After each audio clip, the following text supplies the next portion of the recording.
दोस्तों, आप लोगों ने नदिया के पार फिल्म तो देखी होगी।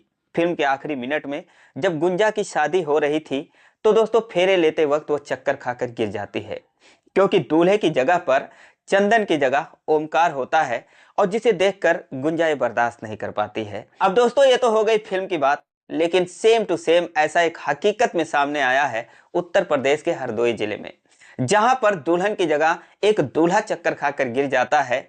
दोस्तों, जयमाल हो चुका था, बस शादी के फेरे लेते वक्त वो लड़का चक्कर खाकर गिर जाता है और उसके बाद उसके मुंह पर पानी के छींटे मारे जाते हैं, उसको होश में लाया जाता है। होश में आने के बाद वो कहता है कि अरे मैं ये कहां पर हूं, और दुल्हन को देखकर कहता है कि तुम कौन हो। दोस्तों, इतना सुनते ही वो दुल्हन भी बेहोश होकर गिरने ही वाली थी, लेकिन लोग उसको संभाल लेते हैं। दोस्तों, एक बहुत ही रोचक कहानी है। आइए जानते हैं पूरी कहानी इस वीडियो में, लेकिन वीडियो में आगे बढ़ने से पहले बस वही रिक्वेस्ट कि वीडियो को लाइक कर दीजिए, चैनल को भी सब्सक्राइब कर लीजिए ताकि मेरा हौसला बढ़ता रहे। दोस्तों, ये कहानी है उत्तर प्रदेश के हरदोई जिले की। एक लड़का जिसका नाम होता है दीपेंद्र सिंह, वो उन्नाव जिले का रहने वाला था और उसकी शादी इसी दिसंबर महीने में पिछले कुछ दिनों पहले थी। धूमधाम से उन्नाव जिले से बारात निकलती है और वहां पर जाकर एक माधोगंज कस्बा होता है उन्नाव जिले में, एक गेस्ट हाउस होता है, वहां पर जाकर बारात पहुंचती है। अब डीजे के धुन पर सारे बाराती अपना नाचते हैं, उछलते हैं, कूदते हैं, क्योंकि गाना भी बज रहा था मेरे यार की शादी है। लेकिन दोस्तों, यहां तक तो सब कुछ ठीक था। जो दूल्हा दीपेंद्र सिंह था उसको कोई परेशानी नहीं थी। फिलहाल दोस्तों, कुछ देर में जो है द्वार पूजा होता है। लड़की के घर वाले बारातियों का माला पहनाकर स्वागत करते हैं। उसके बाद कुछ देर के बाद जयमाल की बारी आती है। जयमाल के सिंहासन पर जो दूल्हा दीपेंद्र सिंह था वो जाकर बैठ जाता है और कुछ देर में वो पल भी आता है जब दुल्हन को उसके भाई लोग चद्दर तान कर उसके छांव में स्टेज तक लेकर आते हैं। और वहां पर जो दीपेंद्र सिंह था वो लड़की का हाथ थामता है, उसे सहारा देता है और फिर स्टेज पर ऊपर चढ़ने में मदद करता है। अब दोस्तों, उसके बाद एक खूबसूरत दुल्हन दीपेंद्र सिंह के सामने आकर खड़ी हो जाती है। यहां तक भी दीपेंद्र सिंह को कोई दिक्कत नहीं थी। वो दुल्हन को देखता है, निहारता है, अच्छी तरीके से देख लेता है, तब भी उसको कोई परेशानी नहीं थी। कुछ देर में जो है जयमाल भी डलता है, जयमाल का रस्म पूरा होता है और उसके बाद आशीर्वाद देने की बारी आती है। इधर लोग आशीर्वाद देते हैं, उधर जो सारे बाराती थे वो दोस्तों खाने पर जुट जाते हैं, खाना वगैरह खा के। और उसके बाद कुछ बाराती जो है घर को लौटने भी लगते हैं, कुछ गाड़ियां वहां से निकलने लगती हैं। और उसके बाद दोस्तों कुछ लोग वहां पर रुक जाते हैं, जो कि दूल्हे के खास लोग थे, उसके पिताजी, उसके मामा, फूफा, उसके भाई आदि जो भी लोग थे, क्योंकि अभी आशीर्वाद देने का रस्म चल ही रहा था। उसके बाद शादी करवानी थी, उसके बाद जो है विदाई करवानी थी, माड़ो हिलाना था, और उसके बाद जो है जो सामान वगैरह बेड अलमारी था वो भी तो पिकअप वगैरह पर लादना था। तो इन सब कामों के लिए दोस्तों 5-10 लोग वहां पर रुक जाते हैं और उसके बाद दोस्तों बारी आती है शादी की। लेकिन जयमाल होने से के बाद और शादी होने के बीच जो है दुल्हन अपने कपड़े बदल लेती है, वो लहंगा उतारकर ब्याहती साड़ी पहनकर आ जाती है। और जो दूल्हा दीपेंद्र सिंह था वो दोस्तों अपना शेरवानी उतार कर कोट पैंट पहन लेता है। और उसके बाद फिर एक जगह मंडप लगा हुआ था गेस्ट हाउस में, वहां पर सारे लोग जाकर इकट्ठा होते हैं और जो भी लड़की पक्ष के थे वो एक तरफ बैठ जाते हैं, लड़का पक्ष के जो लोग थे एक तरफ बैठ जाते हैं। दोस्तों, शादी की रस्म जो है वो शुरू की जाती है। मंत्रोच्चारण के बीच पंडित जी जो है वर और कन्या दोनों को वहां पर बिठाते हैं और फिर शादी की जो है रस्में शुरू की जाती है। यहां तक तो कोई दिक्कत नहीं थी, दीपेंद्र सिंह एकदम खुश था, बिल्कुल बैठा था। लेकिन दोस्तों तभी जो है जो दूल्हे के दोस्त थे, कुछ लोग थे, वो आकर दीपेंद्र के कानों में कुछ फूंकते हैं, कुछ कहते हैं। अब जैसे ही वो लोग ये बात कहते हैं तो दोस्तों दीपेंद्र सिंह जो था एकदम डिस्टर्ब हो जाता है। दोस्तों, दिसंबर का महीना था, जहां पर बहुत ज्यादा ठंड थी, वहीं पर दीपेंद्र सिंह को पसीना होने लगता है। वो इतना परेशान हो जाता है, लेकिन अपनी परेशानी किसी को बता नहीं पा रहा था।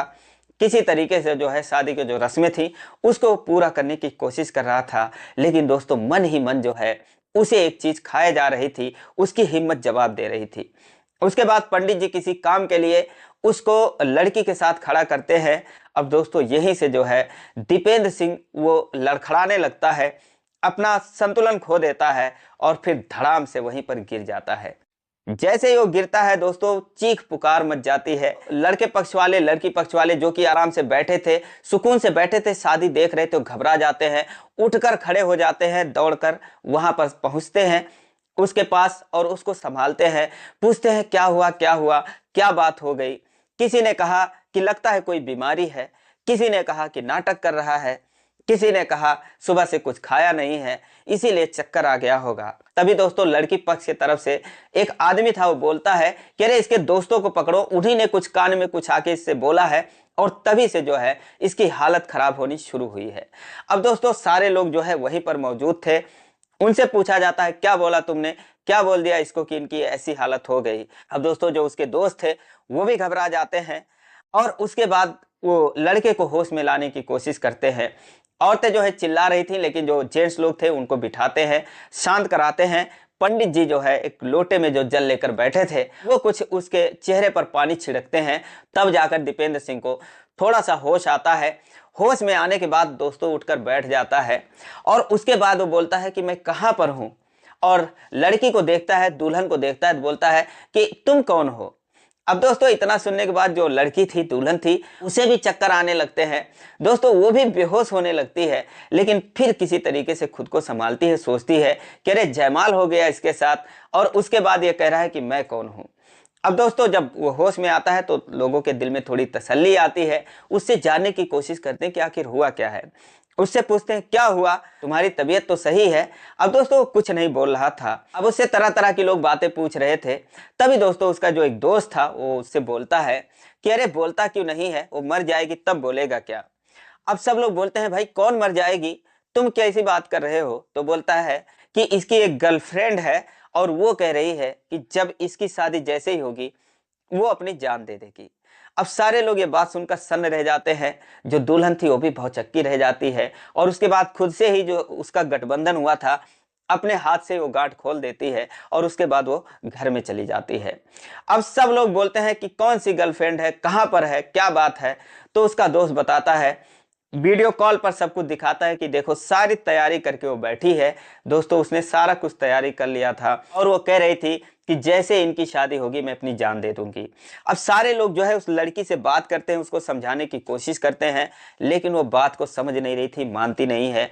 बोलती है कोई बात नहीं, मैं आप लोगों पर कोई केस वगैरह नहीं कर रही हूँ, बस मैं तो ये इनको बताना चाह रही हूँ कि जैसे ये शादी करेंगे, क्योंकि हम लोगों ने एक दूसरे से वादा किया था कि हम दोनों एक दूसरे के साथ ही शादी करेंगे और अगर किसी कारण बस जुदा हो जाते हैं तो अपनी जान दे देंगे। तो इनकी तो शादी हो रही है, अपनी दुनिया बसा रहे हैं, लेकिन मैं इसको बर्दाश्त नहीं कर सकती, मैं अपनी जान दे दूंगी। अब दोस्तों किसी के समझ में नहीं आ रहा था करे तो क्या करे, लेकिन फिलहाल अब लड़की पक्ष वाले जो लोग थे वो कहते हैं कि भाई ये कौन सी बात है, लड़के वालों ने हमारे साथ धोखा किया है। वो दीपेंद्र से पूछते हैं कि तुम क्या कह रहे हो, तुम क्यों कुछ नहीं बोलते हो। तो कहता है कि मैं तो हालात के हाथों मजबूर हूं, मैं क्या कहूं, मैं उसको मरते हुए नहीं देख सकता, इसीलिए मैं ये शादी नहीं कर सकता। अब दोस्तों इतना सुनते ही जो लड़की पक्ष वाले थे वो बौखला जाते हैं। वो कहते हैं कि सारे लोगों को पकड़ो, इनको जाने मत दो। दोस्तों सबको वहां पर एक हिसाब से मतलब रोक दिया जाता है, कहा जाता है कि आप लोग कोई इस गेस्ट हाउस को छोड़कर नहीं जाएंगे। उसके बाद पुलिस को बुला लिया जाता है, पुलिस आती है, सारा मामला समझती है कि हाँ भाई क्या हुआ, क्या बात है। तो फिर वो लड़की से भी बात करते हैं, तो वो लड़की जो है वो कहती है कि नहीं कुछ भी हो मैं अपनी जान दे दूंगी, मैं इसके बिना नहीं जी सकती। तो ये हुआ कि भाई जब ऐसी बात है और ये भी कह रहा है मैं शादी नहीं कर सकता, तो अब इस समस्या का समाधान क्या है, इस लड़की का क्या होगा जिसके साथ इसका जयमाल हुआ है और जिसके पिता ने इतना सारा खर्चा करके इन लोगों को खान पान कराया है, और जो नुकसान हुआ वो तो हुआ ही, इज्जत भी जा रही है, तो उसका क्या, उस लड़की का क्या होगा। अब जो लड़के वाले थे, जो लड़के के पिताजी थे, उसके जो रिश्तेदार थे, 8-10 लोग बचे थे, वो बोले भाई अगर ऐसी बात है तो हम लोग इस लड़की की शादी की जिम्मेदारी लेते हैं, हम लोग एक अच्छा सा लड़का ढूंढकर अपने जिम्मेदारी पर इस लड़की की शादी करवा सकते हैं। तो इस पर लड़की वालों ने कहा लेकिन आज का जो नुकसान हुआ है उसका क्या होगा। वो लोग कहते हैं कोई बात नहीं, जो नुकसान हुआ है लेन देन कर लेते हैं, आप लोगों का कितना नुकसान हुआ है। तो फिर वो लोग सारा कुछ अपना बजट निकालते हैं, उसके बाद बताते हैं कि 10 लाख रुपए हमारा खर्चा हुआ है, अगर वो पैसे आप लोग दे दो तो हम आप लोगों को छोड़ देंगे, हमें कोई केस वगैरह करने की ज़रूरत नहीं है। अब ये लोग सुनते हैं कि 10 लाख रुपए। फिलहाल दोनों तरफ से जो है कंप्रोमाइज़ का दौर शुरू होता है। पुलिस भी अपना बीच में जो काम था वो करती है। कुल मिलाकर ले देकर 9 लाख रुपए पर बात तय होती है। कहते हैं अगर 9 लाख रुपए तुम दे दो और हमारी लड़की की शादी की जिम्मेदारी ले लो तो हम लोग तुम लोगों को छोड़ने के लिए तैयार हैं, कोई केस वगैरह नहीं करेंगे। अब इनके पास इतने पैसे थे नहीं दोस्तों। फिलहाल 1 लाख रुपए लोग कैश रखे थे, क्योंकि शादी में इतना तो लेकर लोग आते ही हैं खर्चा वगैरह विदाई वगैरह देने के लिए। तो 1 लाख रुपया देते हैं और 4-4 लाख रुपए का 2 चेक देते हैं लड़की के घर वालों को और कहते हैं कि भाई साहब आप लोग केस नहीं कर रहे हैं, वही बहुत बड़ी बात है। और अब ये मेरी जिम्मेदारी है कि इस लड़की की शादी हम लोग कहीं ढूंढेंगे और मिलजुल कर हम लोग कहीं इसकी शादी करवा देंगे। लेकिन आज जो है किसी के जिंदगी का सवाल है, अगर वो अपनी जान दे देगी तो फिर बताओ इससे बुरा क्या हो सकता है। लोगों ने कहा चलो कोई बात नहीं, लेकिन फिर वो लड़के से पूछते हैं कि जब तुम्हारा अफेयर था तो तुम शादी करने क्यों चले आए? तो बोलता था कि मैं नहीं जानता था कि वो वाकई में जान दे देगी। लेकिन आज जब उसने इस तरीके से कदम उठाया और फ़ोन किया, मेरे दोस्तों के थ्रू मेरे से बात हुई, तो मुझे लगा कि हाँ वाकई में अपनी जान दे देगी मेरे बिना, तो उसके बिना मैं भी नहीं रह सकता। और दोस्तों इस तरीके से फिर उन लोगों में समझौता होता है।